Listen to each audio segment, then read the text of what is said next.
네, 안녕하세요. 자, 우리 이제 중앙지검 행정법 입문 강의 시작하도록 하겠습니다. 전반적으로 이제 행정법을 한번 쭉 봐야 우리가 나중에 이제 본격적으로 공부 시작할 때 훨씬 더 쉽게 그게 그거였지, 맞아, 이 부분이구나 라고 이제 접근할 수 있는 부분이에요. 자, 그런 점에서 입문 강의를 통해서 먼저 좀 행정법 좀 체계를 본다, 맛을 본다, 이렇게 생각하시면 좋을 것 같습니다. 자, 먼저 처음으로 봐야 되는 게 행정법 총론 부분인데, 의의부터 시작해서 일반 원칙 등, 자, 그리고 법률 관계 뭐 이런 걸 보시면 되는 겁니다. 자, 뒤로 넘어가 볼게요.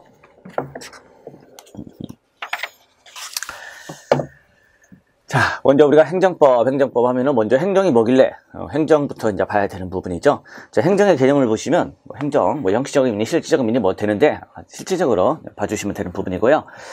자, 행정. 자, 권력 분리 원리하고 연결해서 우리가 봐주시면 되는 부분이에요. 그래서, 자, 법을 만드는 거, 입법작용입니다. 법을 만드는 곳이 바로 입법부라고 합니다. 자, 입법부. 국회죠, 국회입니다. 자, 그런가 하면은, 자, 사법작용. 자, 구체적인 사건의 법률을 해석한 다음 적용하는 거. 그래서 해결하는 게 사법, 재판입니다. 자, 사법부에서 담당합니다. 재판하는 것. 자, 그리고 행정이 있습니다. 입법, 행정, 사법. 권력 분립 셋으로 나누고 있는데, 자, 행정 담당하는 곳이니까 행정부죠. 행정부. 자, 행정부. 자, 그러면 행정이 뭐길래 그러느냐? 쉽게 얘기하면은, 간단하게 얘기하면은, 입법부가 만든 그 입법을 통해서 만든 법을 적용하는 거다, 집행하는 거다, 이렇게 이제 얘기하기도 합니다. 그래서 행정부를 집행한다, 집행부다라고 이제 부르기도 하는 부분이에요. 하지만 그것만으로는 다 포괄되진 않아요. 그래서 결과적으로 뭐가 행정이냐, 행정의 의미, 굉장히 다양한 사람들이 각각 다르게 얘기하고 있고, 그렇기 때문에 결과적으로 우리 헌법재판소에서는 행정을 어떻게 보느냐, 입법, 법을 만드는 거, 그리고 사법, 재판하는 거 빼고 나머지 전부 다 행정이다 라고 봐주고 있습니다. 그래서 행정의 개념은 굉장히 넓구나. 국가작용 중에서 입법작용과 사법작용을 뺀 나머지가 다 행정이겠구나 라고 이제 그렇게 생각하시면 되겠습니다. 자, 우리가 이제 행정에 관해서 결국 얘기를 하자면은 행정이 이런 식으로 이해를 하시면 되고요. 그럼 행정법은요. 행정법은 그 행정의 조직과 작용, 구제에 관한 공법을 말한다 라고 얘기하고 있어요. 공법이 뭐냐? 그건 뒤에 가서 보도록 하고요. 자, 조직, 작용, 구제에 관한 법이다. 그러니까 우리가 행정조직법, 작용자가 들어가는 작용법, 행정구제법 이렇게 또 나눠보기도 하는 부분입니다. 자, 법을 만들고 이렇게 하는 거는 법으로 국민들을 찍어 누르려고 해서 사실 만들었다기보다는 그건 예전부터 항상 있었던 거고, 현대 사회에 와서 이렇게 행정에 관한 법을 정비하는 이유는 바로 그 강력한 국가 권력으로부터 국민이 이익을 침해받을 때 그걸 이제 도와주기 위해서 만들어진 법이라고 보시면 되겠습니다. 따라서 국민이 나 이거 억울하다, 나 좀 도와달라, 구제해주는 법, 행정구제법이 가장 중요한 포인트가 되겠습니다. 다음으로 넘어갈게요. 자, 입법, 행정, 사법, 권력분리 원리를 보도록 할게요. 자, 국가 권력을 여러 국가기관에 분산시켜서 권력기관 상호 간의 견제와 균형을 통해서 여러 국가기관에 분산시킨다. 아까 봤던 것처럼 국가 권력을 입법권, 행정권, 사법권으로 나눠서 하나의 국가기관에게 몰아주는 게 아니라 입법부, 행정부, 사법부에게 이렇게 나누는 거죠. 나누는 거. 자, 왜 나눌까? 자, 한 곳에 다 모으면은 어마어마하게 신속하고 효율적으로 법을 만들고 바로 집행하고 바로 재판하고 엄청나게 효율적인데 왜 굳이 이렇게 나누는 걸까? 그 이유는 국민의 자유와 권리를 보장하기 위해서입니다. 자, 국민의 자유와 권리를 보장하기 위해서는 국가 권력이 하나의 국가기관에 다 몰려 있으면은 굉장히 국민의 자유와 권리가 침해될 가능성이 크다는 겁니다. 입법부가 법을 만든 걸 행정부에서 거부권을 행사한다, 제대로 집행을 안 한다, 또는 반대로 행정부에서 뭐 하려고 하는데 입법부가 법을 만들어서 그걸 견제한다, 국정조사 등을 통해서 견제한다, 사법부에서 재판을 통해서 수도 이전을 못하게 막는다 등등등. 입법부, 행정부, 사법부 서로 나눠 놓으면은 국가 정책이 하나로 쭉 가지 않고 한쪽에서 뭐 하려고 하면 다른 쪽에서 발목을 잡고 이런 식으로 삐걱삐걱 돼서 효율적이지 못한 면이 있어요. 근데 차라리 그게 더 국민의 자유와 권리 보장에는 더 좋다는 겁니다. 그렇게 좀 삐걱삐걱 하는 게 낫지, 한 명한테 다 몰아줬더니 그 한 명이 약간 또라이면은 입법, 행정, 사법 권력을 남용해가지고 국민들 처참해지는 거예요. 그런 점에서 권력 분립 원리라는 것은 뭔가 최대한 효율적인 그런 법, 입법과 행정, 사법 이런 걸 위해서 만든 게 아니에요. 효율적이지 못하더라도 국민의 자유와 권리를 보장하기엔 이것만한 게 없다라는 점에서 만들어진 게 권력 분립 원리다라고 봐주시면 되겠습니다. 자, 이게 종래에는 입법, 행정, 사법 나누면은 서로 친하게 지내면 안 돼요. 친하게 지내면 안 되고, 자, 엄격하게 서로 분리돼서 서로 통제를 해야 한다. 이렇게 봤던 부분이었습니다. 자, 하지만 오늘날에는 좀 달라요. 오늘날에는 권력 상호 간의 균형이 좀 깨지게 되었다. 등등등등 표현을 하고 있고, 기능이 중요합니다. 그렇기 때문에 서로 협력을 할 수가 있어요. 그래서 입법부가 입법을 다 하지 않고 법 만드는 것 중에 일부를 행정부나 사법부에게 넘겨줄 수도 있는 겁니다. 이런 식으로 재판을 여기서 좀 뭐 등등등등 입법이나 뭐 재판적 요인이라든지 그 밖에 집행이라든지 이런 것들이 어느 꼭 한쪽에서 해야 되고 다른 쪽은 무조건 하면 안 된다. 그게 아니라 서로 간에 조금씩 주고받는 그런 기능적인 협력관계. 요게 오늘날의 권력분리 원칙이다라고 봐주시면 되겠습니다. 자, 다음으로 넘어갈게요. 자, 권력분립은 우리 헌법에서 이렇게 규정을 하고 있습니다. 입법권, 행정권, 사법권을 나누고 있다. 자, 먼저 헌법 40조. 입법권은 국회에 속한다. 자, 제66조 4항. 행정권은 대통령을 수반으로 하는 정부에 속한다. 정부 행정부입니다. 정부 행정부. 자, 101조 1항. 자, 사법권은 법관으로 구성된 법원에 속한다라는 겁니다. 이렇게 국회, 정부, 법원, 여기에 입법권, 행정권, 사법권을 나누고 있습니다. 이게 우리 헌법에 나타나고 있는 권력분리 원리가 되겠습니다.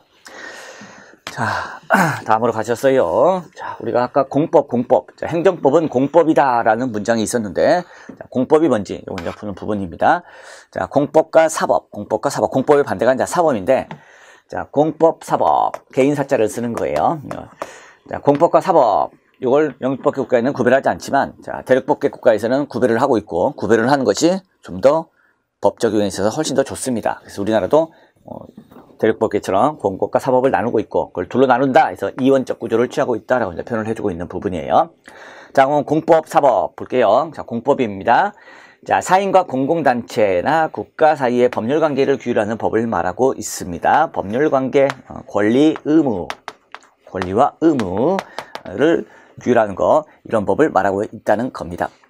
자, 국가, 공공단체 중에 가장 대표적인 게 지방자치단체예요. 지자체, 지방자치단체입니다. 그 밖에도 여러 가지 공법상 사단과 재단들이 있어요.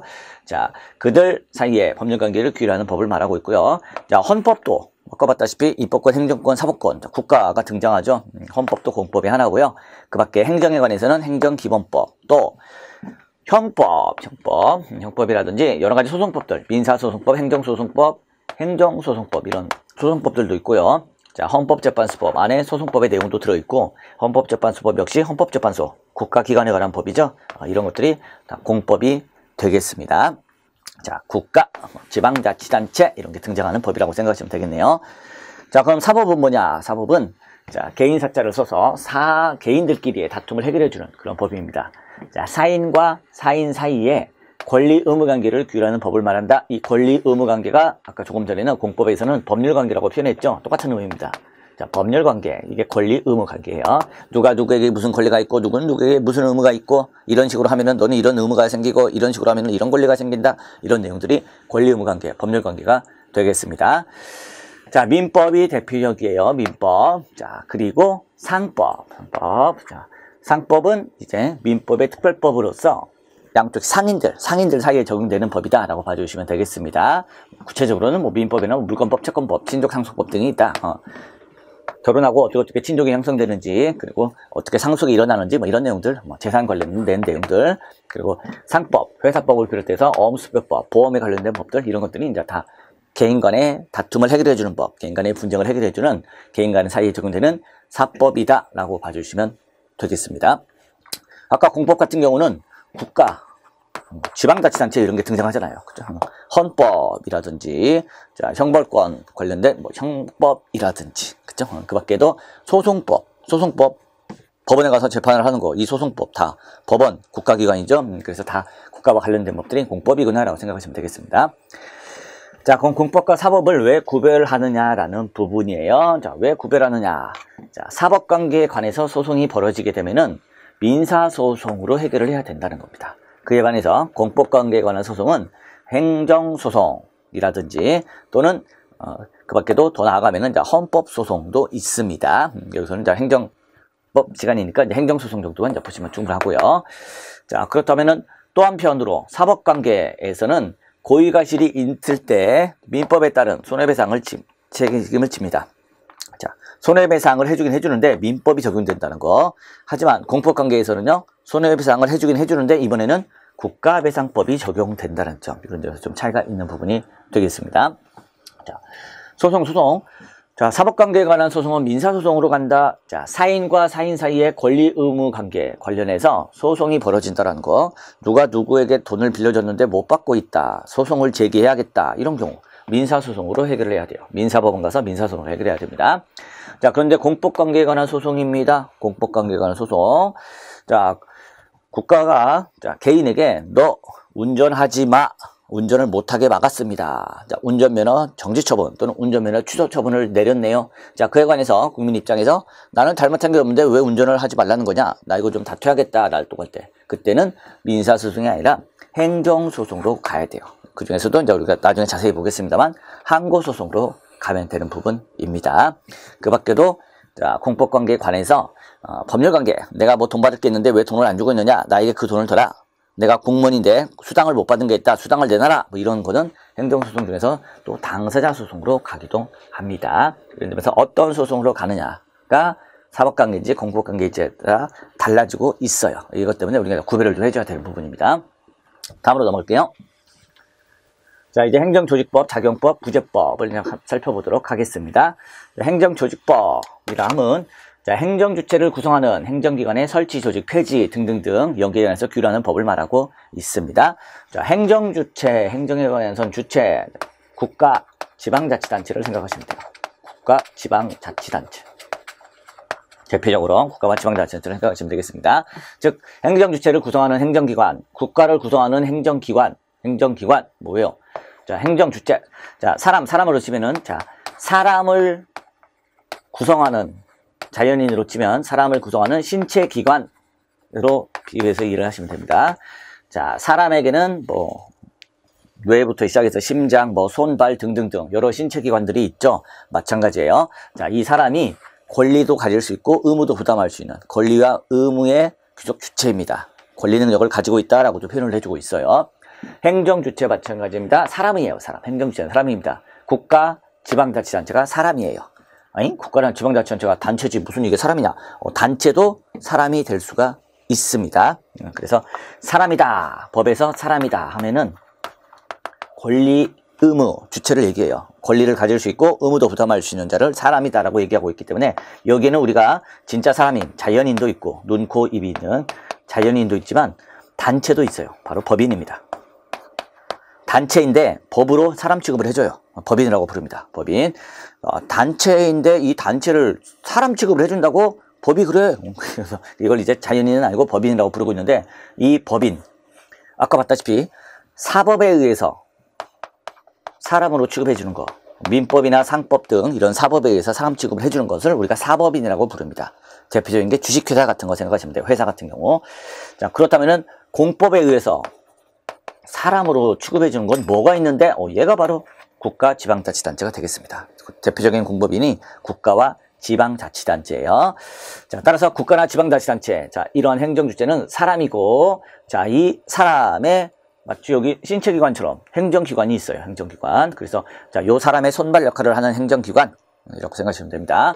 자, 행정기관 중에는 대통령도 있고 국회도 있고 여러 가지 이제 공무원들이 있다라고 이해를 해주시면 되겠습니다. 자, 그들을 설치하고 조직하고 폐지한다든지 또는 그들 간의 관계에 대해서 규율하는 법을 말하고 있고 정부조직법이 바로 그런 법이에요. 그래서 정부조직법은 제1조에서 이 법의 목적이 뭐냐? 이 법은 이걸 목적으로 한다. 뭐 국가 행정사무의 체계적이고 능률적인 수행을 위하여 국가 행정기관의 설치, 조직, 직무 범위의 대강을 목적으로 한다라고 되어 있는 부분입니다. 그래서 이제 정부조직법은 행정주체를 구성하는 행정기관, 자, 국가를 구성하는 그 국가기관 설치 조직에 관한 법이구나 라고 봐주시면 되겠습니다. 자, 다음으로 이제 행정작용법을 보도록 할게요. 자, 행정주체가 국가가 행정 목적을 달성하기 위하여 행하는 행정작용을 자, 법치주의 관점에서 규율하고 또 동시에 행정은 상대방의 권리와 의무에 관한 사항을 정하는 그런 법을 이제 행정작용법이다라고 얘기하고 있습니다. 자, 행정작용법. 자, 대부분의 우리 행정에 관한 법들이 이런 행정작용법에 해당하는 부분인데, 가장 대표적으로는 이제 행정기본법이 있다라고 이제 봐주시면 되겠습니다. 자, 행정기본법의 1조 목적을 볼게요. 자, 이 법은 이걸 목적으로 한다. 뭘 목적으로 하느냐? 자, 행정의 원칙이 무엇인지, 그리고 기본사항이 무엇인지 이것을 규정하여 행정의 민주성과 적법성을 확보하고 적정성과 효율성을 향상시킴으로써 국민의 권익 보호에 임하지 않을 목적으로 한다라고 이렇게 되어 있는 부분이 되겠습니다. 그래서 자, 적법성 확보, 적절성, 효율성을 향상시키겠다. 그래서 행정작용을 할 때는 원칙을 지켜야 된다. 기본사항 요걸 규정할 테니까 요대로 해야 된다. 라고 이제 나와 있는 법, 이런 건 이제 행정작용법이다. 라고 봐주시면 되겠습니다. 행정작용을 할 때 법 취지 관점에서 규율하겠다. 법대로 해야 된다. 이 원칙을 지켜야 된다라는 부분. 그래서 여기에 따라서 행정의 상대방, 주로 대부분 국민입니다. 국민의 권리, 의무에 관해서 할 수 있다라는 내용을 봐주시면 되겠습니다. 함부로 국민의 권리 제한하거나 의무를 부과해서는 안 된다. 여기 나와 있는 원칙들을 지켜야 된다. 이런 내용으로 이해를 해주시면 되겠습니다. 자, 그 다음으로 이제 행정구제법을 보도록 할게요. 자, 행정주체 후 행정작용으로 인하여 자신의 권리나 이익을 침해받은 국민이 구제를 받을 수 있도록 해주는 법을 말하고 있습니다. 자, 아까 설명했던 것처럼, 자, 운전면허 취소를 생각해 주시면 돼요. 자, 갑이라는 사람. 자, 서울시 경찰청장에게, 갑이 운전면허 취소를 당했습니다. 당신은 운전하지 마세요. 운전면허 취소 처분을 받았습니다. 자, 갑 입장에서는 억울합니다. 나는 그렇게 잘못한 게 없는데 왜 내가 운전면허를 취소를 당해야 됩니까? 내가 운전을 해서 먹고 사는 사람인데 운전면허가 취소되면 생계유지 어떡합니까? 내가 노무를 모시고 있고 자식들도 많고 등등등등 이렇게 어려운 형편인데 운전면허가 취소되면 우리 가족 어떻게 하란 말입니까? 너무하는 거 아닙니까? 이렇게 따지는 경우가 되겠습니다. 자, 이때 갑이 다툴 수 있는 것 중에 행정심판이 있습니다. 행정심판위원회에 찾아가서 내가 받은 운전면허 취소 처분 이거 너무한 거 아닙니까? 이거 취소해 주세요 라고 얘기할 수도 있어요. 거기에 관련된 법이 행정심판법입니다. 자, 그런가 하면은 다음으로 이제 거기서 못 도와주겠다. 그럼 다음으로 법원에 가서, 행정법원에 가서 내가 받은 운전면허 취소 처분은 이거 너무 지나친 거 아닙니까? 이거 취소해 주세요 라고 한 번 더 얘기할 수 있습니다. 그걸 행정소송이라고 얘기하고 거기 관련된 법이 행정소송법입니다. 또 내가 운전면허가 취소됐는데 그걸로 운전을 못하는 바람에 1,000만 원의 손해가 생겼다. 자, 운전면허 취소 처분이 말도 안 되게 잘못된 것이었기 때문에 이 잘못된 작용으로 인하여 내가 1,000만 원의 손해를 입었으니까 국가가 그 손해를 배상해달라. 그게 국가배상 관련된 법이 국가배상법입니다. 이게 대표적인 행정구제법으로 보시면 되고, 자, 우리 행정법에 있어서 시험 문제는 여기서 반드시 나오는 거죠. 반드시 행정소송, 국가배상, 행정소송과 국가배상 중심으로 해서 시험 문제가 계속 나오고 있는 부분이에요. 그 밖에도 행정의 작용에 있어서 자, 이런 식으로 작용을 해야 되는 거 결국 연결되는 부분이라고 봐주시면 되겠습니다. 자, 행정심판법 1조를 볼게요. 자, 이 법은 뭐를 목적으로 하느냐? 행정심판 절차를 통하여 행정청의 위법 또는 부당한 처분이나 부작위로 침해된 국민의 권리 이익을 구제하고 아울러 행정의 적정한 운영을 꾀함을 목적으로 한다라는 게 행정심판법이 되는 겁니다. 행정심판 절차를 통하여 국민의 권익을 구제해 주겠다라고 얘기하고 있죠. 즉 아까 설명했던 것처럼 자, 서울시 경찰청장이 행정청입니다. 서울시 경찰청장의 위법한 처분, 운전면허 취소 처분이 운전면허 취소 사유가 없었는데 운전면허 취소 처분이 나갔다라든지 또는 음주운전을 한 건 맞긴 맞는데 그 정도가 굉장히 혈중 알코올 농도가 낮아요. 이게 딱히 취소하기에는 좀 그렇습니다. 그런데도 취소를 시켰다라든지 자, 이러면은 그게 행정청의 위법한 처분이 되는데 자, 그로부터 침해되는 국민의 권리 이익, 운전을 계속 못하게 되는 거죠. 그 침해되는 국민의 권리 이익을 구제하는 거 이게 행정심판법이구나 라고 봐주시면 되겠습니다. 자, 다음에 행정소송법도 볼게요. 역시 제1조 목적. 자, 이 법은 뭘 목적으로 하느냐? 행정소송 절차를 통하여 역시 행정청의 위법한 처분으로 인한 국민의 권리 또는 이익의 침해를 구제하겠다라는 겁니다. 자, 이런 걸 목적으로 하고 있다. 이런 점입니다. 그러니까 행정적인 위법한 처분, 서울시 경찰청장의 위법한 운전면허 취소 처분으로 인한 국민의 권익 침해를 구제해주겠다라는 거. 그래서 행정심판법과 행정소송법이 같은 목적에서 만들어져 있구나 이렇게 봐주시면 되겠습니다. 다만 좀 차이가 나는 부분들은 그죠? 나중에 자세히 보시면 돼요. 행정심판은 부당한 처분까지도 구제해 줄 수 있지만 행정소송에서는 위법한 처분만을 구제해 줄 수 있고 부당한 처분에 대해서는 법원이 어떻게 심판을 못해요. 그런 점이 좀 차이가 있습니다. 자, 그 밖에도 행정소송법에서는 행정소송이 꼭 처분으로 인한 권익침해를 구제하는 그런 소송만 있는 것이 아니라 권리관계, 공법상의 권리관계, 즉 공법상의 법률관계에 관한 소송도 있어요. 근데 우리가 따로 당사자 소송이다라는 걸 따로 공부를 하게 되는 부분입니다. 자, 그 다음 국가배상법 제1조 목적을 볼게요. 자, 이 법은 뭐가 목적이냐? 국가나 지방자치단체의 손해배상 책임과 배상 절차를 규정함을 목적으로 한다라고 되어 있습니다. 그래서 서울시 경찰청장이 위법한 운전면허 취소를 했다면 그로 인해 손해를 입은 국민 입장에서는 국가를 상대로 손해배상을 청구할 수 있어요. 그에 관련된 법이 국가배상법이구나 라고 봐주시면 되겠습니다. 다음으로 넘어가 볼게요. 자, 이제 법치행정의 원리를 보도록 하겠습니다. 자, 사람 마음대로 내 마음대로 할 거다. 행정은 내 마음대로 하겠다. 그러면 안 되겠죠? 사람 마음대로 하겠다. 인치가 아니라 이제 법치.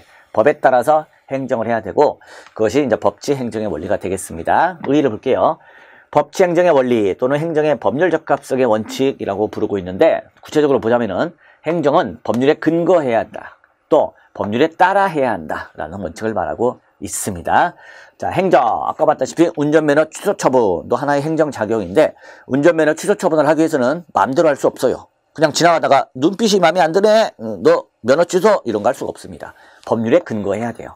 도로교통법 93조 1항에서 다음 각호의 경우에 해당하면 운전면허를 취소시킬 수 있다. 거기에 해당하는 사유가 있어야 돼. 거기에 딱 법에 해당하는 사유가 있어야만 운전면허를 취소시킬 수 있습니다. 법률에 근거해야 되고 법률에 따라 이제 해야 되는 부분이 있죠. 그렇기 때문에 자, 법률에 따라 법에서 이런 절차를 거쳐서 해라 라고 했는데 절차를 안 거친다든지 법에서 딱 여기까지만 할 수 있다 그랬는데 그걸 갖다 무시하고 한다든지 그럼 또 안 되는 부분이 되겠습니다. 자, 이런 권력분립의 원리를 바탕으로 법률로서 행정의 자의성을 막아 개인의 기본권을 보장하기 위해서 그런 것이죠. 행정의 자의성이라는 건 조금 전에 아까 설명했던 그런 부분이에요. 너 눈빛이 마음에 안 들어. 너 면허 취소. 뭐 이런 경우. 너는 내가 좋아하는 애니까 도로교통법 어겨도 괜찮아. 네 면허는 내가 절대 취소 안 시켜줄게. 뭐 이런 식으로 마음대로 하면 안 되겠죠. 그게 이제 행정의 자의성. 그걸 막기 위해서 법치행정의 원리를 우리가 이제 보이게 되는 부분입니다. 자, 구체적으로 법률에 근거해야 한다. 그걸 법률 유보의 원칙이라고 표현해주고 있고요. 법률에 따라야 된다. 법률을 위반해서는 안 된다. 그걸 우리가 법률이 행정보다 위에 있다. 법률의 위의 원칙이다. 라고 이제 표현을 봐주고 있습니다. 자, 그럼 법률의 위의 원칙부터 볼게요. 자, 행정은 법률에 위반에 되어서는 안 된다라는 원칙을 얘기하고 있어요. 행정은 법률에 위배되면 안 된다. 위배되면 안 돼요. 자, 당연히 그 법률은 헌법에 위배되는 법률이면 안 되겠죠. 자, 법은 여기다 보시면은 자, 국회에서 제정하는 형식적 의미의 법률이 있고요. 자, 그 밑에 자, 대통령령, 총리령, 부령과 같은 법규 명령이 있습니다. 더 밑에 가면 지방자치단체가 만드는 조례와 규칙도 있고요. 자, 그리고 가장 위에 최상위법인 헌법이 있습니다. 보니까요. 자, 행정작용이라는 거 법률에 위배되면 안 되는데 당연히 그 법률은 또 역시 그 위에 있는 헌법에 위배되면 안 되는 거예요. 그걸 표현하고 있는 겁니다. 그래서 법률이라고 표현할 때 합헌적인 법률이다 얘기는 헌법에 합치되는 법률. 헌법에 위반되는 법률은 위헌적 법률. 위헌적 법률은 무효입니다. 위헌적 법률은 위헌적 법률. 합헌적 법률이라고 그래서 표현하고 있는 거예요. 그래서 자, 법을 지켜야 됩니다. 법을 위반하면 안 됩니다. 할 때 그 법은 헌법에 합치되는 법을 얘기하는 거다라고 봐주시면 돼요. 헌법에 위반되는 법은 그건 이제 헌법재판을 통해서 무효화가 됩니다. 다음으로 넘어갈게요. 자, 이번에는 법률 유보의 원칙입니다. 법률 유보의 원칙. 자, 법률 유보의 원칙은 법률에 근거가 있어야 한다라는 얘기죠. 행정권의 발동은 자, 법의 근거가 이루어져야 한다라는 거. 법률에 근거하여 이루어져야 한다라는 원칙을 얘기하고 있습니다. 자, 이게 뭐 조직법상의 법을 얘기하는 게 아니에요. 조직상의 권한, 행정조직 간에 이 권한은 네가 갖고 네가 하는 업무는 이거다. 이렇게만 법이 돼 있으면 그것만으로는 안 돼요. 그것만으로 안 되고 작용법이 따로 있어야 됩니다. 작용법. 자, 이런 사유가 발생했을 때는 이렇게 면허를 정지시킬 수 있다. 이런 사유가 발생했을 때는 이렇게 영업 정지를 할 수 있다. 이런 사유가 발생했을 때는 이런 징계를 할 수 있다라는 식으로 규정이 되어 있는 거. 그걸 우리가 작용법이다라고 이제 봐주고 있는 부분인데, 이런 근거가 있어야만 됩니다. 영업 정지할 수 있다라는 법이 있어야만 그게 근거에서 영업 정지할 수 있는 거예요. 자, 그게 없고 단지 뭐 위생 관련해서 네 권한이다. 이게 내 권한이면은 내가 여기 관련해서 이거 안 지킨 애들 막 단속한 다음에 영업정지해도 되겠구나? 안 돼요. 영업정지 하려면은 영업정지 할 수 있다는 규정이 따로 있어야 된다는 거. 그 의미입니다. 조직법상으로는 부족하고 작용법상으로 법률에 근거가 있어야 한다라는 거예요.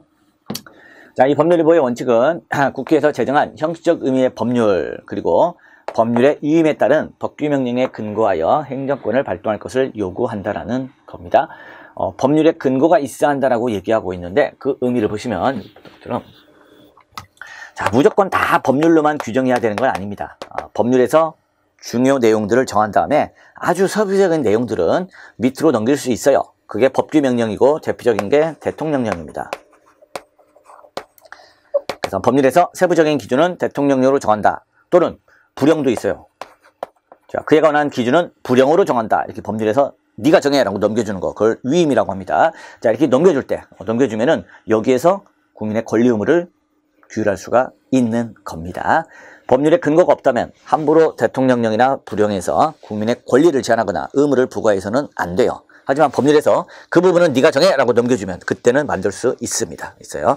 요 얘기를 하고 있는 겁니다. 그래서 법률위보의 원칙은 국회에서 제정한 형식적 의미의 법률, 요 법률에서 자, 시장군수구청장은 법을 위반한 자에게 이런 처분을 할 수 있습니다 라고 규정되어 있든지, 또는 법률의 위임에 따른 법규명령, 법률이 자세한 기준은 당신이 정하세요 이렇게 위임을 해줘서 만들어진 법규명령, 대통령령에 그런 경우는 이런 제한을 가합니다 라고 돼 있으면 그걸로 할 수 있어요. 그래서 이거나 또는 이거에 위임을 받은 얘네들의 근거에서 행정권을 발동해야 한다라는 게 법률위보의 원칙이 되겠습니다. 자, 그 다음 법률위보 원칙의 근거를 보도록 할게요. 자, 법률위보의 원칙 근거, 이론적으로는 헌법상 기본 원리인 민주주의 원리, 법치국가 원리 이런 걸 들 수 있겠죠. 자, 민주주의, 국민이 주인이다. 국민이 주인이니까, 자, 주인인 국민들을 갖다가 뭔가 권리를 제한하려면은 함부로 안 되고, 국민들이 직접 선출한 국민이 직접 선출한 대표 국회의원입니다. 국회의원들로 구성된 국회가 만든 법률로만 할 수 있다. 이런 의미가 되겠네요. 자, 법치국가 원리, 법에 따라서 해야 됩니다. 법 없이는 안 됩니다. 그러니까 법 없이 함부로 행정작용하면 안 됩니다. 이런 것도 이론적 근거가 되는 부분이죠. 자, 실정법적 근거로는, 즉 실제 우리 헌법에 이런 내용이 들어있느냐, 이게 실정법적 근거입니다. 있습니다. 바로 헌법 37조 2항입니다. 일반적 법률위보다라고 이제 표현하고 있어요. 자, 다음에 재산권의 내용과 한계에 관해서도 역시 마찬가지 규정이 있고, 재산권의 수용, 사용, 제한, 보상에 관해서도 있고, 조세법률주의 등등등도 있고요. 또 한편으로는 헌법 말고 이번엔 법률로는 행정기본법에 있습니다. 법치행정의 원칙이 규정이 되어 있어요. 이게 자, 우리 법에 법률위보의 원칙이 어디 써 있습니까? 헌법에는 이런 데 써 있고, 법률에도, 법률 중에 행정기본법에도 여기에 들어있다는 겁니다. 그 내용들을 볼게요. 자, 헌법 제37조 2항입니다. 자, 국민의 모든 자유와 권리는 제한할 수 있다라고 되어 있어요. 제한할 수 있다. 자, 국민의 모든 자유와 권리는 제한할 수 있다. 자, 국민의 권리, 자유, 헌법에서부터 규정한 권리이기 때문에 이걸 매우 중요한 거다라고 표현해서, 중요하면은 기본자를 붙여요. 이 권리는 단순한 권리가 아니라 기본적인 권리, 기본권이다라고도 부르고 있습니다. 헌법상 기본권이에요. 자, 어쨌든 이 국민의 권리는 제한할 수가 있습니다. 제한할 수가 있어요. 이거는 내 재산이니까 내 맘대로 하겠다. 근데 이건 내 몸뚱아리니까 내 몸뚱아리로 다른 사람 다치 가든 말든 내 맘대로 하겠다. 이런 식으로 모든 사람에게 그 사람에게 자유를 최대한으로 다 보장해준다. 그럼 이제 세상은 완전 만인에 대한 투쟁, 개판이 됩니다. 그렇기 때문에 신체의 자유, 당신 신체 자유를 제한하겠습니다. 당신의 재산권 제한하겠습니다. 당신이 아무리 종교 자유가 있다고 해서 당신과 종교 다른 사람들을 괴롭히면 어떡합니까? 당신의 종교 자유를 제한하겠습니다. 이런 식으로 자유, 기본권 제한할 수밖에 없어요. 근데 제한할 때 그냥 마음대로 제한하면 안 됩니다. 제한하면 안 되고 법률로서 제한할 수 있다고 돼 있죠. 이게 법률위보 원칙이에요. 법률위보 원칙.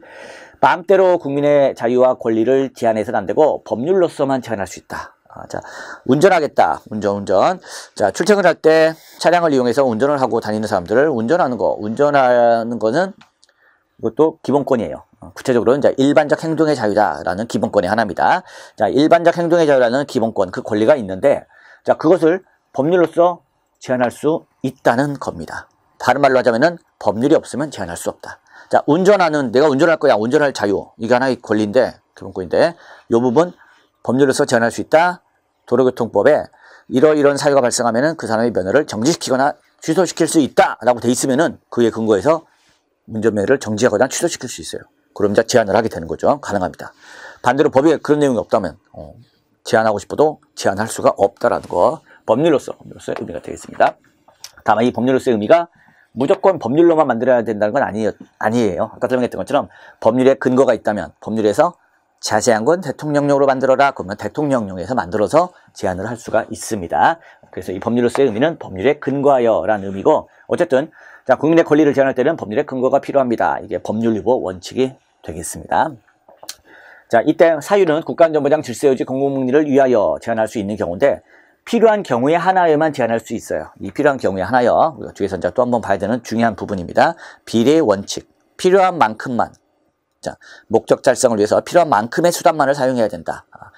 그 이상 하면 안 된다. 지나치면 안 된다. 과잉해서는 안 된다. 이게 과잉금지의 원칙. 또는 필요한 만큼만 비례해서 해야 된다. 비례의 원칙. 그래서 이 표현은 경찰관 증거집행법이나 여러 법들에서 필요 최소한도에서 행사되어야 한다라는 표현으로 많이 나타나고 있는 부분입니다. 비례 원칙을 보여주고 있어요. 자, 다음에 헌법 23조 1항입니다. 자, 모든 국민의 재산권은 보장된다라고 되어 있는데, 그 내용과 한계는 법률로 정한다. 그래서 재산권의 한계를 법률로 정해서 이거 넘지 마라고 제한할 수도 있는 거예요. 법률로. 또 23조 3항을 보면 공공필요에 의한 재산권의 수용, 사용 제한 등등 이런 거 다 법률로 하라라고 되어 있습니다. 즉 공공필요, 여기에 고속철도를 깔아야 한다. 고속철도를 깔아야 되는데 여기 땅 당신이 가지고 있네요. 당신 땅을 우리 국가가 좀 가져가야겠습니다. 파세요. 팔기 싫다고 버티면 결국 강제로 소유권을 뺏어옵니다. 이게 재산권의 수용이에요. 그 사람의 재산권을 박탈합니다. 물론 강탈하듯이 그냥 가져가면 안 되고 정당한 보상금은 줘야 돼요. 정당한 보상금은 줘야 되지만 어쨌든 소유권을 넘기기 싫었는데 좀 강제로 가져오는 겁니다. 이게 재산권의 수용이에요. 고속철도가 필요하다는 그 공공필요에 의해서 그 사람의 재산권을 소유권을 박탈한 겁니다. 박탈한 거예요. 마음대로 할 수 없죠. 법률로 해야 돼요. 법률로 해야 됩니다. 법률 없으면 할 수가 없는 부분이죠. 자, 제59조. 조세의 종목과 세율은 법률로 정한다. 자, 세금, 국가가 돈이 모자라니까 세금을 마구 걷어야겠다. 세금 마구 부과할 수 있느냐? 안 됩니다. 조세, 법률 없이는 안 돼요. 반드시 법률로 정하게끔 하고 있는 부분입니다. 자, 다음으로 행정기본법의 내용을 볼게요. 자, 행정기본법입니다. 조금 전까지는 우리가 헌법을 봤고요. 이제는 법률이에요. 법률 중에 행정기본법을 보는 겁니다. 자, 우리 법률 몇천 개가 있는데, 자, 대부분이 행정에 관련된 법률들이고요. 자, 그 중에서도 그 법률들의 공통적으로 적용되는 사항들을 모아놓은 기본적인 원칙과 기본적인 사항들을 모아놓은 법, 그 법을 역시 기본자를 붙여서 행정기본법이라고 우리가 이름을 붙였습니다. 자, 거기에서 행정은 이런 원칙들을 지켜야 된다. 근데 그 중에 하나가 법치행정의 원칙입니다. 제8조 법치행정의 원칙. 자, 행정작용은 법률에 위반되어서는 아니 되며, 그리고 국민의 권리를 제한하거나 의무를 부과하는 경우, 그 밖에 국민 생활에 중요한 영향을 미치는 경우에는 법률에 근거하여야 한다. 자, 법률에 위반되면 안 된다. 행정보다 법률이 위에 있으니까 위에 있는 법률을 위반하지 마. 법률 우위의 원칙. 자, 법률에 근거가 있어야만 돼. 법률에 근거하지 않고서는 행정작용할 수가 없어. 법률에 근거가 있어야 된다. 법률 유보의 원칙. 이런 부분을 또 행정기본법, 법률에서 한 번 더 강조를 해주고 있습니다.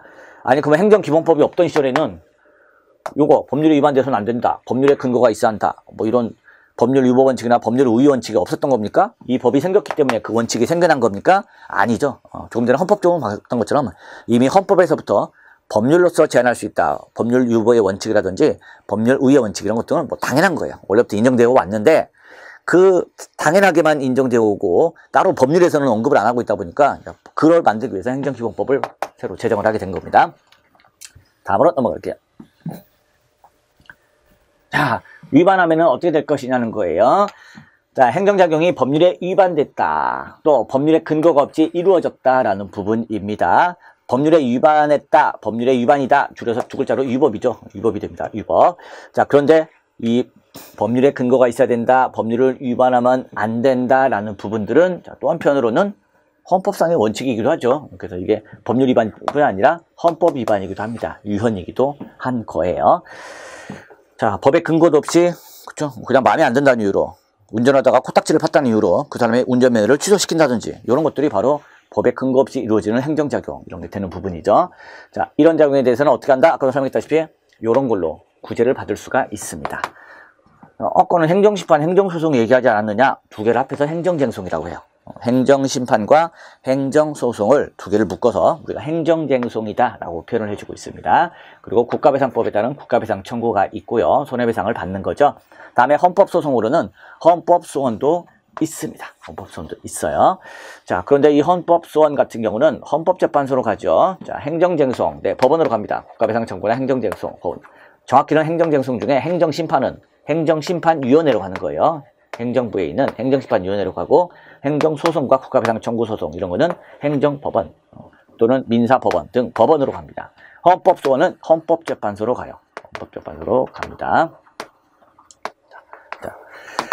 자, 그래서 운전면허 취소 처분이다 이런 경우 같은 경우는 행정쟁송으로 가면 되고요. 하지만 그 밖에도 국민의 권익을 침해하는 공권력의 행사, 행정작용들이 있습니다. 자, 법원에서 어떻게 해주지 못하는 부분들이 있어요. 그런 부분들은 이제 헌법재판소가 헌법소원심판을 받아서 해결을 해주고 있습니다.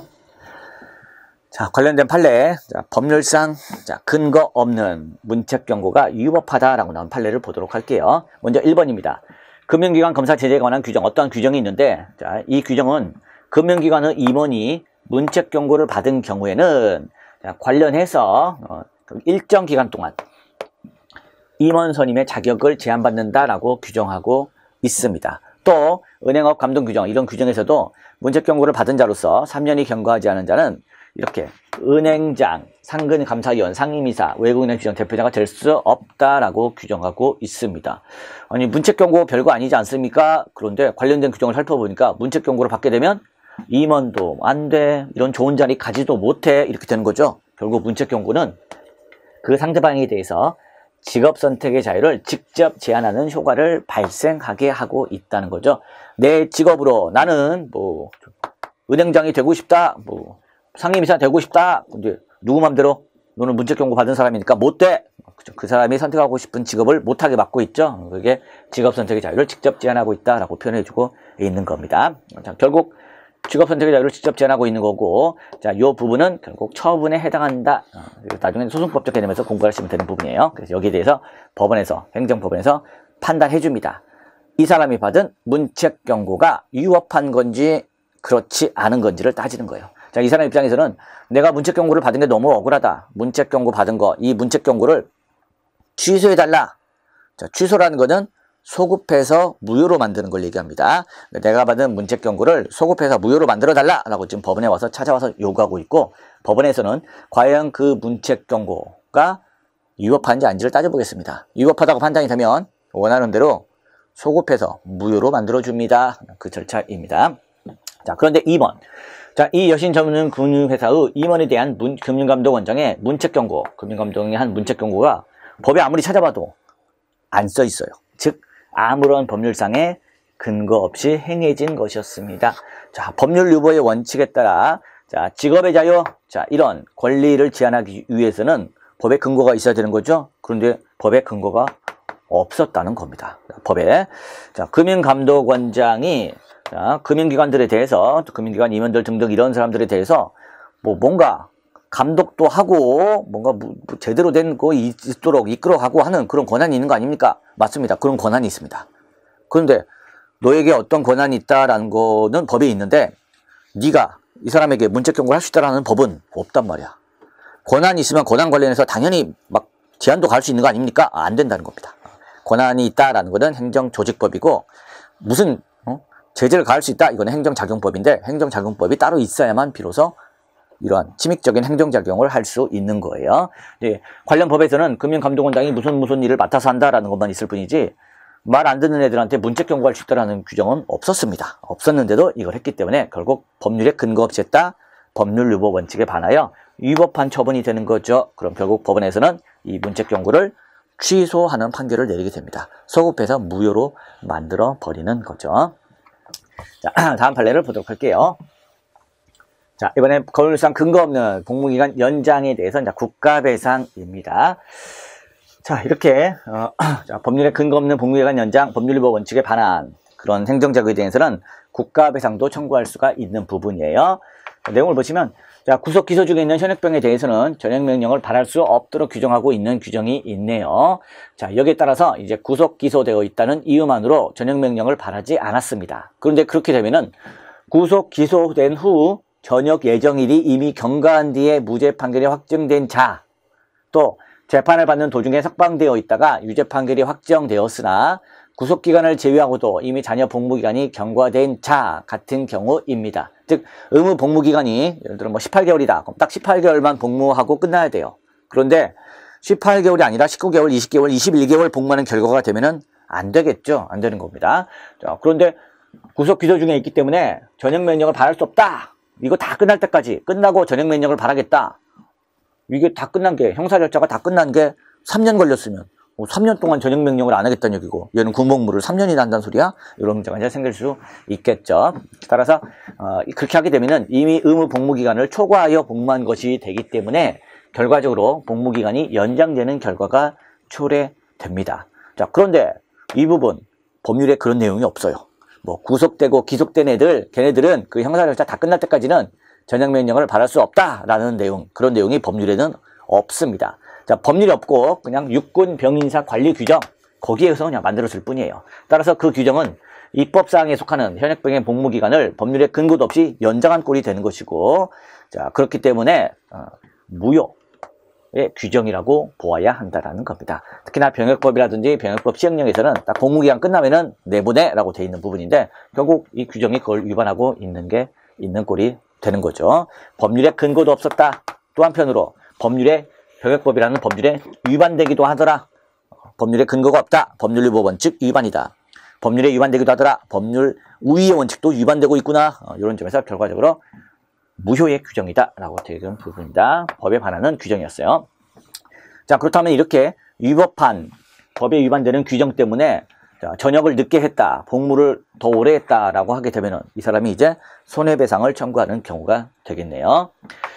자, 병역법 그리고 같은 법 시행령의 규정들을 다 검토하면은 확정 판결에 의한 형의 집행 일수만을 현역 복무기간에 산입하지 아니한다는 것이 규정 자체에 의하여 명백합니다. 그래서 딱 그것만 할 수 있는 거예요. 그거는 이제 복무기간 연장으로 결과적으로는 연장이지만 위법한 연장으로는 보지 않는 겁니다. 그래서 확정 판결에 의한 형의 집행 일수를 현역 복무기간에 산입하지 않는 것은 법에서 그렇게 하라고 되어 있으니까 괜찮습니다.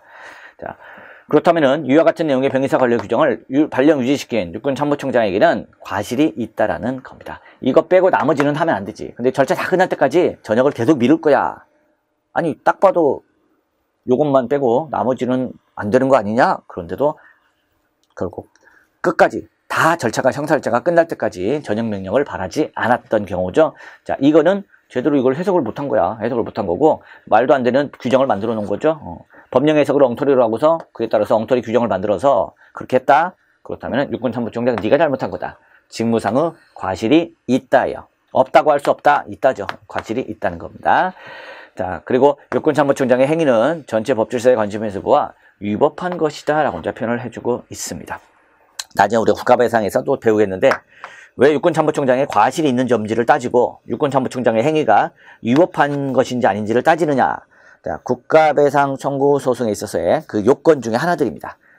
직무집행을 담당한 공무원에게 고의나 과실이 인정될 것, 그리고 그 직무집행 행위가 법령에 위반될 것, 위법할 것 이런 것들이 요건이에요. 그래서 지금 대법원 판례는 그런 요건들을 다 갖췄다. 그러니까 배상을 해줘야 된다는 겁니다. 자, 결과적으로 대한민국에게는 국가배상법에 의한 손해배상 책임이 있다라는 겁니다. 자, 이 잘못된 규정 때문에 전역명령을 늦게 받아서 결국 군 복무를 더 오랫동안 한 군인에게 대한민국이 손해배상을 해줘야 된다라는 판례가 되겠네요. 자, 법률에 근거가 없는 경우 행정심판이나 행정소송을 통해서 법률에 근거 없이 나에게 내려진 문책 경고를 취소해달라라는 취소심판이나 취소소송을 제기해서 다툴 수도 있고요. 또 법률에 근거 없는 그런 행정작용 때문에 내가 손해를 입었다. 복무기간이 연장되는 바람에 손해를 입었다. 그러면은 국가를 상대로 손해배상을 청구할 수도 있는 겁니다. 다음으로 넘어가 볼까요? 자, 이번에는, 자, 법률상 또, 이번에는 또 근거 없는데, 이번에는 혼합살수 행위입니다. 혼합살수 행위. 자, 혼합살수 행위라는 것은, 자, 물대포를 쏘는데, 자, 물대포를 쏠 때, 물포를 사용할 때, 최류액을 섞어서 쏜 거, 그걸 우리가 헌법재판소에서는 혼합살수 행위다라고 간단하게 표현을 해주고 있습니다. 자, 그냥 물대포를 쏘는 거하고 최류액을 섞어서 쏘는 거하고 천지 차이예요. 그냥 더운 여름날이나 봄이나 여름날 같은 경우에는 자, 시위대를 해산시키기 위해서 물대포를 쐈다. 근데 시위대가 잘 해산이 잘 안 돼요. 시원하고 좋은데, 오, 좋아. 해산이 잘 안 됩니다.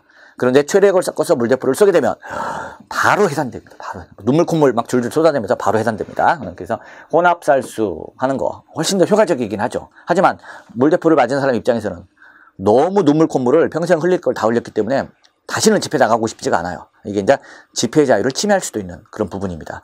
눈물 콧물을 많이 흘렸다. 신체의 안전성이 훼손된 거고 이게 신체의 자유를 침해한 걸로 될 수 있는 부분입니다. 자, 그래서 이 사건에서 우리 헌법재판소는 혼합살수 행위는 신체의 자유 침해 여부 또는 집회의 자유 침해 여부가 문제될 수 있는데 일단 혼합살수 하려면은 그거 위험한 거니까 자, 법에 근거가 있어야 됩니다. 법에 근거가 있는지 한번 보겠습니다. 근데 없네. 자, 법률에 그런 거 안 써 있어. 자, 필요하다면은 최류액을 섞어서라도 물포를 사용할 수 있다. 뭐 이런 내용들이 없었던 겁니다. 법률 또는 법률에 근거한 명령, 대통령령 이런 데에도 역시 그런 규정들이 없었던 거예요. 그냥 경찰청 내에서 자체적으로 만든 행정규칙으로 그렇게 혼합살수 행위를 하도록 만들었던 것뿐입니다. 자, 결국 법에 근거가 없다고요? 법률유보 원칙 위반입니다. 법률유보 원칙을 위반하여 신체의 자유를 침해했습니다. 그리고 집회의 자유를 침해했습니다. 라고 나온 부분입니다. 그런데 이번에는 이제 헌법재판소로 간 거예요. 왜? 이렇게 물대포를 쏘는 행위 같은 경우는 아까 조금 전에 봤던 행정심판이라든지 행정소송으로 다투기가 좀 어렵습니다. 자, 국민의 권익을 침해하는 공권력 행사라고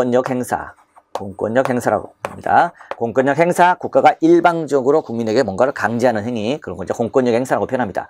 자, 이 많은 공권력 행사들 중에서 행정심판, 행정소송, 즉 행정쟁송을 통해서 다툴 수 있는 부분은 극히 일부예요. 일부입니다. 그걸 우리가 나중에 배우기 시대는 행정처분이다라고 배워요.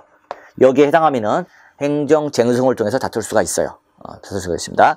조금 전에 봤던 것처럼 문책경고 이런 거 여기에 해당하기 때문에 행정심판, 행정소송으로 다툴 수 있어요. 운전면허 취소처분 이런 것도 여기에 해당하기 때문에 행정심판, 행정소송으로 다툴 수 있습니다. 자, 근데 물대포 쏘는 거, 최류액 섞어서 물대포 쏘는 거, 자, 요 부분이 애매해요.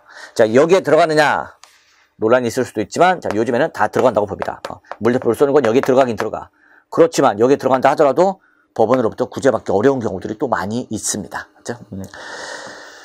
물대포를 쏜 거 여기에 대해서 나 권익 침해당했다 도와달라라고 법원에 찾아가면은 당신이 물대포를 맞았다고요? 물대포를 쏜 행위 이게 권력적 사실행위로서 처분성이 인정되니까 재상적격을 갖췄고 우리가 심판을 해줄 수는 있겠는데 가만히 있어보자.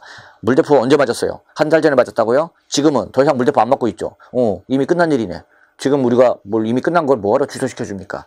지금 당신의 권익을 침해하고 있는 게 있다면 그걸 우리가 취소시켜 줄 텐데, 예를 들어 운전면허 취소처분 때문에 지금도 운전을 못하고 있어요? 그럼 우리가 그거 취소시켜 줄게요. 이렇게 할 수 있는데, 물대포 지금도 맞고 있어요? 아니요. 한 달 전에 맞은 건데요. 그럼 우리가 물대포 취소할 게 없는데? 이런 상황. 이거는 이제 나중에 공부하게 되는 소의 이익이 없다. 협의의 소의 이익이 없다. 권리보호 자격이 없다라고 표현해 줍니다. 자, 그렇기 때문에 결국 법원에서는 구제를 안 해줄 가능성이 매우 큽니다. 그런 것들을 헌법재판소가 받아요. 즉, 법원에 구제 가능하다 싶으면은 그쪽으로 가세요. 하지만 그 외의 것들 공권력 행사가 있는데 그거는 헌법재판소로 오세요. 이걸 판단하는 게 헌법소원 심판입니다. 자, 이 사건도 바로 헌법소원 심판 사건이에요.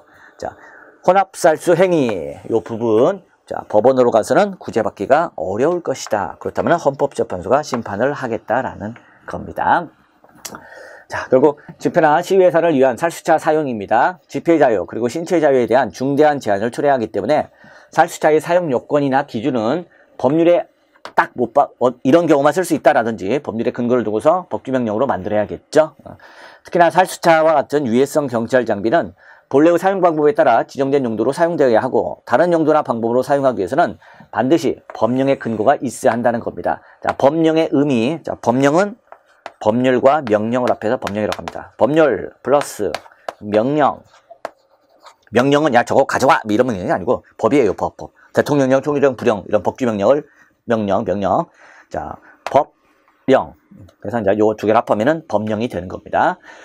자, 법령에 근거가 있어야 된다. 그런데 혼합살수 방법은 법령에 열거되지 않은 새로운 유해성 경찰 장비에 해당하고 살수차 운용 지침에 혼합살수의 근거 규정을 둘 수 있도록 위임하고 있는 법령이 없습니다. 결국 혼합살수 행위의 근거 규정인 살수차 운용 지침은 법률유보 원칙에 위배되는 겁니다. 따라서 이 지침을 근거로 한 혼합살수 행위 역시 법률유보 원칙에 위배되는 거죠. 마치 아까 자, 금융감독원장이 뭐 은행 임원에 대해서 자, 문책경고 하겠다. 근데 문책경고 할 수 있다라는 규정, 문책경고 할 수 있다라는 규정, 그 부분 딱히 법에 없었죠. 없는데 그냥 문책경고를 했죠. 여기도 살수차 관해서 혼합살수행위 할 수 있다라는 규정 없는데 그냥 혼합살수를 했고, 이런 부분에서 법률유보 원칙 위배가 되는 부분이죠.